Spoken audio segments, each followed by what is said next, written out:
வார்த்தையோடு ஒரு நிமிடம். இன்றைய வார்த்தை யாத்திராகமம் 34:10. இதோ நான் ஒரு உடன்படிக்கை பண்ணுகிறேன், பூமி எங்கும் எந்த ஜாதியாரிடத்திலும் செய்யப்படாத அதிசயங்களை உன் ஜனங்கள் எல்லாருக்கும் முன்பாக செய்வேன். பிரியமானவர்களே, இந்த வசனத்தில் தேவன் மோசேயோடும் இஸ்ரவேல் ஜனங்களோடும் ஒரு புதிய உடன்படிக்கை ஏற்படுத்துகிறார். அவர்கள் தங்கள் கண்களால் இதுவரை காணாத அதிசயமான காரியங்களை தேவன் செய்வதாக வாக்கு கொடுக்கிறார். தேவஜனமே, மனிதர்கள் வாக்கு கொடுத்து மாறிவிடலாம், ஆனால் தேவன் கொடுத்த வாக்கை ஒருபோதும் மாற்றுகிறவர் அல்ல. மனிதர்களால் முடியாததாக தோன்றும் காரியங்களை தேவன் அதிசயமாக செய்கிறவராக இருக்கிறார்.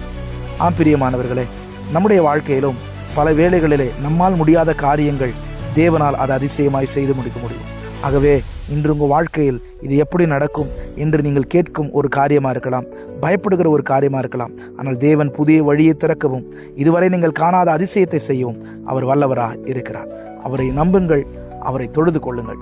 நிச்சயம் கர்த்தர் உங்கள் வாழ்க்கையில் பெரிய அதிசயங்களை செய்வார். இந்த நாள் உங்களுக்கு ஆசீர்வாதமான நாளாகட்டும். God bless you.